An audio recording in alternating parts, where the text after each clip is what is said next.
Welcome back to Open Source. I'm here with Tiarne Hawkins. Okay, so Tiarne, like we're not going to get into all of the doom and gloom. It is interesting though, right? Because as you teach us about AGI, it really is. I don't want to be an alarmist, but it's always like computers taking over the world, right? Or certainly at least computers having a larger stake in helping to control aspects of the world. I mean, Mhm. how close are we to this like dystopia? Like, is this the part where the computers destroy all the humans?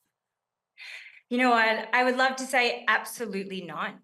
The one thing I do believe in is that the right government bodies, the right people in the world are all dedicated to not only innovating with AGI, but making sure that it integrates into our society in a really safe way.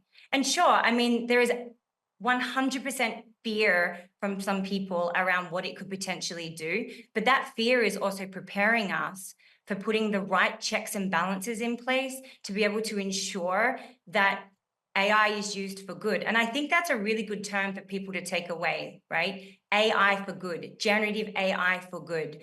There are so many benefits that kind of trump the evil part that it's definitely going to be worth it. Like think about a medical advancement where Okay, so Sharon, let's just yeah, jump in because I want to get into benefits in the next segment. okay, But I do want to talk a little bit about the dangers, right? Not like so good. in depth, but it's just definitely a concern on people's minds, right? So are you saying that regulation is a pretty important issue then, right, for AI, right? So how far can AI go?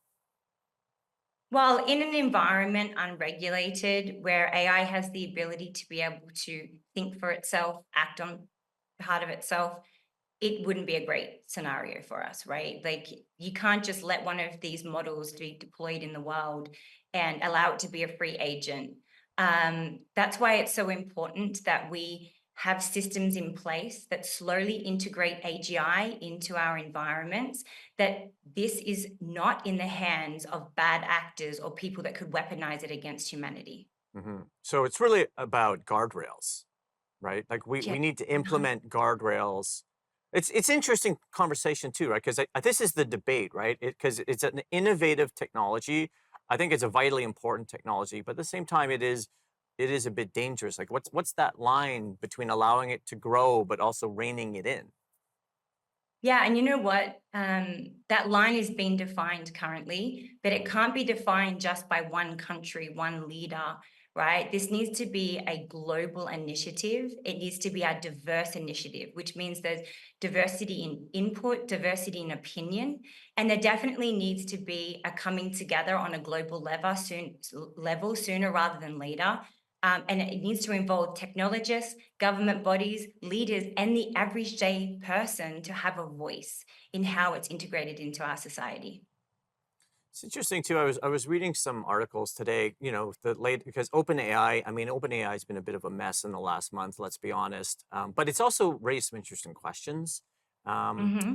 so these large technology companies, especially in the AI space, they have a lot of power, right? And Hmm. if you think about it, there's really only a small handful of tech companies really making a lot of decisions that are essentially going to govern people's lives. Like, how does that dynamic play out?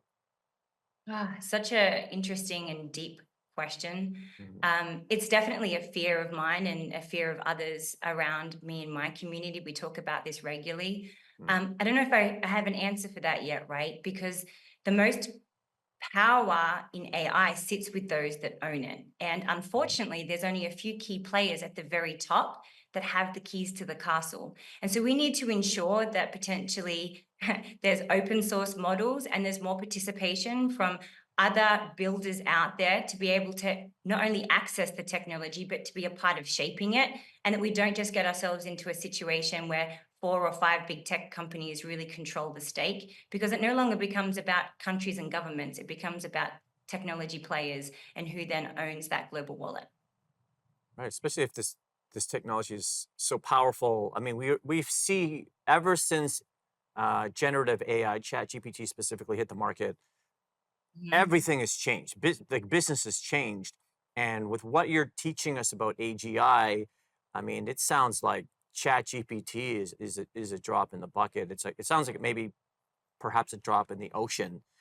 We're going to go to the benefits of AGI in our next segment. I appreciate you. We've got Tiarne Hawkins here on open source.